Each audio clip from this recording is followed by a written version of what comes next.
വേറൊരു വിഷയം നടക്കുന്നുണ്ട് വീട്ടിൽ, ചിലപ്പോൾ നിങ്ങൾ കണ്ടു കാണും, കുടുംബം ഏറെ നിൽക്കുക. അത് ഞാൻ പറഞ്ഞു, ഇതിന് പ്രതികരിക്കല്ലേ എന്ന് പറയുന്നെങ്കിൽ ഒരു മോള് പ്രതികരിച്ചു പോയി. അപ്പോഴും ഞാൻ തെറ്റില്ല. കാരണം എൻ്റെ മൂത്ത മോള് പ്രതികരിച്ചപ്പോൾ എൻ്റെ അടുത്ത് പലരും പറഞ്ഞു അത് ചെയ്യണ്ടായിരുന്നു. ഞാൻ പറഞ്ഞു അത് നിങ്ങളുടെ ആംഗിളാണ്. ഇന്ന് എനിക്ക് 58 വയസ്സും അവൾക്ക് 30 വയസ്സുമാണ്. ഈ ആദ്യത്തെ പെൺകുട്ടി ജനിക്കുമ്പോൾ പറയും അച്ഛൻ്റെ ഫീമെയിൽ വേർഷനാണെന്ന് പറയും. അങ്ങനെയാണെങ്കിൽ എൻ്റെ 30ാമത്തെ വയസ്സിൽ ഞാൻ ചിലപ്പോൾ വീട്ടിൽ കയറി ചവിട്ടി ചുറ്റി കൂട്ടിയതേ. എൻ്റെ മോൾ ഇത്രയല്ലേ ചെയ്തുള്ളൂ.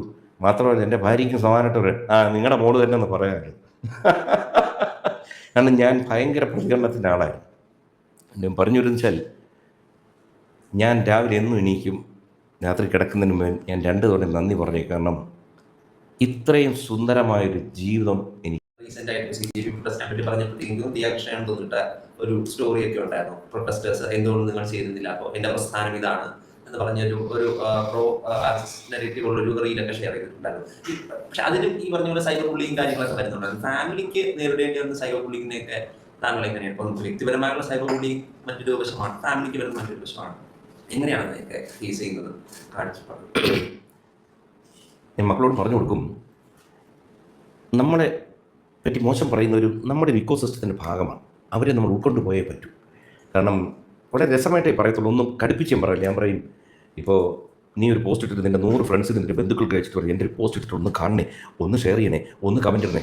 ഒരൊറ്റ ബന്ധു ഒറ്റ സുഹൃത്തും നോക്കത്തില്ല. അതേസമയം നമ്മൾ ശത്രു എന്ന് പറയപ്പെടുന്നത്, എനിക്ക് ശത്രുവല്ല, അവരിത് നോക്കും. ദിയ കിട്ടി 19 16 സെക്കൻഡിൽ 1 22 26 ഇതിങ്ങോട്ട് കുറിച്ച് വെച്ചിട്ട് ഒരു 1000 പേർക്ക് ഷെയർ ചെയ്യുക. അലക്കിക്കോ, അവളുടെ ഒരു മിസ്റ്റേക്ക് പറ്റിയിട്ടുണ്ട്. ഇതൊരു 1000 പേർക്ക് ഷെയർ ചെയ്യുക, 1000 10,000 ഇങ്ങനെയാണ് വൈറലാവുന്നത്. നാലോചിച്ച് നോക്കി, ആ വ്യക്തികൾ എൻ്റെ മക്കൾക്ക് എൻ്റെ കുടുംബത്തിന് ഉണ്ടാക്കി തന്ന ഒരു സബ്സ്ക്രിപ്ഷൻ കൂട്ടിയതും വരുമാനം ഉണ്ടാക്കിയതും എല്ലാത്തിനും അവരും കൂടി കാരണക്കാരാണ്. 1 2 ഇത് കുറേ പേര് എഴുതുന്നതുകൊണ്ട് അവർക്ക് കുറേ വരുമാനം കിട്ടുന്നുണ്ട്. എത്ര പേർക്ക് എനിക്കും എൻ്റെ കുടുംബത്തിനും കൊണ്ട് 1000 10,000 വെച്ച് കൊടുക്കാൻ പറ്റും? ഇല്ല. അപ്പോൾ നമ്മളെ പറ്റി എഴുതുന്നവർക്കും വരുമാനം കിട്ടുന്നു, അവർക്കും ഒരു സന്തോഷം, നമുക്കൊരു സന്തോഷം. ഒരിക്കലും നെഗറ്റീവായിട്ട് എടുക്കരുത്. ഞാൻ പറയുന്നത് ഇതൊരു വലിയ സംഭവമാണ്. ഇത്രയും പേരില്ലായിരുന്നെങ്കിൽ ഒറ്റ തിരിച്ചൊരു ചോദ്യം ചോദിക്കട്ടെ, ഈ യൂട്യൂബ് ഒന്നും ഇല്ലായിരുന്നു ഈ കൃഷ്ണകുമാർ കുടുംബം കൂടി എന്ത് ചെയ്യുമായിരുന്നു? ഒറ്റ ചോദ്യം, സിമ്പിൾ ചോദ്യം. ഇതിനൊക്കെ പുറകോട്ട് ആലോചിക്കാൻ തുടങ്ങിയാലുണ്ടല്ലോ, എല്ലാത്തിനും ഒരു കാരണം കാണാം. കോവിഡ് എന്ന് പറഞ്ഞൊരു സാധനം പലർക്കും ജീവിതം തുലച്ചുകളാം. ഞങ്ങൾക്ക് ഈ കോവിഡ് ഇല്ലായിരുന്നുണ്ടല്ലോ ഞങ്ങൾ പെട്ടുപോയി. കോവിഡ് ഈ ബോൺ ഡിസ്ഗൈസ് എന്നൊക്കെ പറയില്ലേ, യഥാർത്ഥത്തിൽ അത് സംഭവിച്ചത്.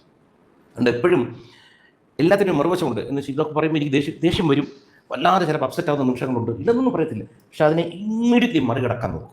ഇമ്മീഡിയറ്റ്ലി കിടക്കുന്നതിന് മുൻപും നമ്മൾ കുറേയധികം കാര്യങ്ങൾ നമുക്ക് വേണമെങ്കിൽ, ഭാര്യ പറയുന്നത് എനിക്ക് ഭയങ്കരമായ മാനസിക പ്രശ്നമുണ്ടെന്ന് പറയും. കാരണം ഇന്ന് രാത്രി 10 പേരെ സെലക്ട് ചെയ്ത് വെച്ചിട്ടുണ്ട്. ലോകത്തെ ഏറ്റവും ടോപ്പായിട്ടുള്ള പൊളിറ്റീഷ്യൻ ആയിക്കോട്ടെ, ബിസിനസ്സുകാരായിക്കോട്ടെ, ഞാൻ 10 പേരെ മനസ്സിലെടുത്തിട്ട് ഈ 10 പേരോട് ഞാൻ സംസാരിക്കും. അവരെന്നോട് സംസാരിക്കുന്നത് ഞാൻ കേൾക്കും. കാരണം എനിക്ക് ഉയരണം, എനിക്ക് ഏറ്റവും ഉയരത്തിലെത്തണം എന്നുള്ള ആഗ്രഹം. കുറുക്കുവഴികളൊന്നും എനിക്ക് എടുക്കാൻ ഇഷ്ടമല്ല, ആരെയും ചതിക്കാൻ ഇഷ്ടമല്ല, വെട്ടാൻ ഇഷ്ടമല്ല. എനിക്ക് എൻ്റെ രീതിയിൽ വളരണം.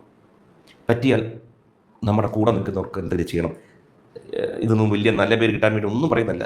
അതിനുവേണ്ടി തന്നെ ഒരു ചെറിയ സംഘടന ഉണ്ടാക്കി, അഹാദിഷിക എന്ന് പറയും. കാരണം നമുക്ക് സഹായിക്കാൻ പറ്റും.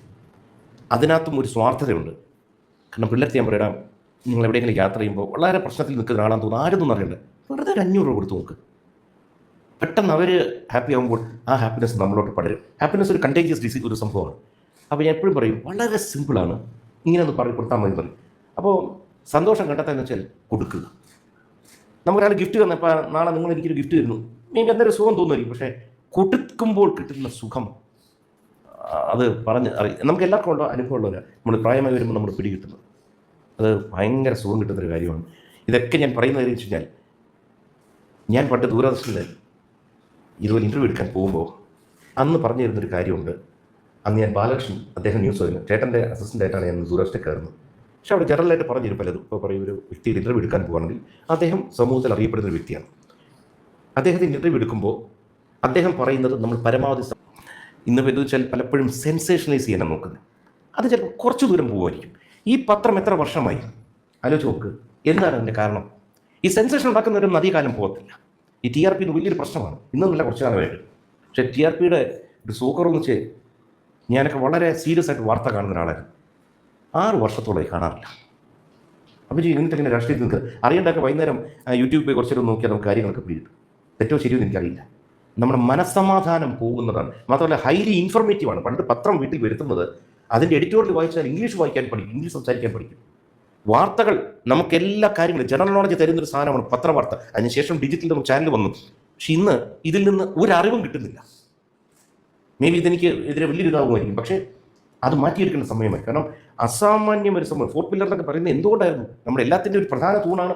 മാത്രമല്ല തലമുറകളായിട്ട് നമുക്ക് എന്തുമാത്രം അറിവ് തന്നിരുന്നു. കേരളത്തിൽ ഏറ്റവും കൂടുതൽ പത്രം പോയിക്കൊണ്ടിരുന്നു. കേരളത്തിൽ അതിൻ്റെ വ്യത്യാസം ഉണ്ടായിരുന്നു. ഇന്ന് പക്ഷേ ഒരുപാടുള്ള പത്രം വായിച്ചു 5 പേപ്പർ എടുത്താൽ 5 ഹെഡ്ലൈൻസാണ്. നേരത്തെ എടുത്ത് പറഞ്ഞ അവാർഡിൻ്റെ കാര്യം പറഞ്ഞില്ലേ, ഇതാണ് സംഭവം. വെച്ചാൽ everywhere it's a bias ഉണ്ട്. എല്ലായിടത്തും ഒരു ബയസ് വരും. കാരണം വെച്ച് കഴിഞ്ഞാൽ ഇപ്പോൾ നല്ലതും ചീത്തയും എൻ്റെ നല്ലത് നിങ്ങളുടെ നല്ലതാവണമെന്നില്ലല്ലോ. One man's food is another man's poison എന്ന് എപ്പോഴും പറയുന്ന പോലെ. വെരി സോറി, ഞാൻ ചോദ്യങ്ങളിൽ നിന്നൊക്കെ കടന്ന് എങ്ങോട്ടൊക്കെ എത്തി ചോദിക്കുക. ആദ്യം പറഞ്ഞു അച്ഛൻ കോൺഗ്രസ്സുകാരനായിരുന്നു. കോൺഗ്രസ് പശ്ചാത്തലമുള്ള ഒരാൾ എങ്ങനെയാണ് BJP-യിലേക്കുള്ള വരവ് എങ്ങനെയാണ്? ആ ഒരു കാലത്ത് പ്രധാനമായിട്ട് എത്ര പാർട്ടികൾ ഉണ്ടായിരുന്നു ചോദിച്ചു കഴിഞ്ഞാൽ, ഒരു സൈഡിൽ കോൺഗ്രസും ഒരു സൈഡിൽ കുറേ പാർട്ടികളും മൂവ്മെൻറ്റ്സുമായിരുന്നു.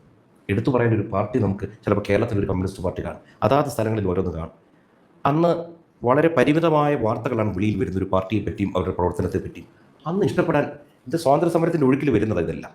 അപ്പോൾ ജവഹർലാൽ നെഹ്റു, ഇന്ദിരാഗാന്ധി, ഇങ്ങനെ കുറേ പേരുകളും അതുമായിട്ട് ബന്ധപ്പെട്ടവർ സ്വാഭാവികമായിട്ടും അന്ന് കോൺഗ്രസ് അല്ലെങ്കിൽ വേറൊരു പാർട്ടിയുടെ ഭാഗമാകാൻ പറ്റും. അപ്പോൾ എൻ്റെ അച്ഛനൊക്കെ കോൺഗ്രസ്സുകാരനായിരുന്നു. പക്ഷെ അത് കഴിഞ്ഞ് മരിക്കുന്നതിന് മുമ്പ് താമരയ്ക്ക് കുത്തിയിട്ടാണ് മരിച്ചത്. കാരണം വെച്ച് കഴിഞ്ഞാൽ താമരയുടെ ഇഷ്ടം കൊണ്ടല്ലായിരുന്നു.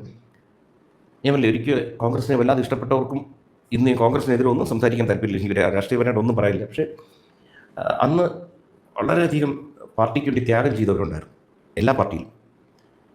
എൻ്റെ കാലം കഴിഞ്ഞു, അതുകൊണ്ടായിരിക്കാം ചിലപ്പോൾ, അല്ലെങ്കിൽ പാൻ ഇന്ത്യയിൽ ഏറ്റവും സ്ട്രോങ്ങസ്റ്റ് ഒരു പാർട്ടി തന്നെയായിരുന്നു കോൺഗ്രസ്. ഇന്ന് അവരുടെ അവസ്ഥ വളരെ ഇതിലോട്ട് പോകാൻ കാര്യം ഇതുപോലെ എൻ്റെ ചിലപ്പോലുള്ള ആൾക്കാർ മാറിയതായിരിക്കാം. BJP-യിലേക്ക് അട്രാക്ട്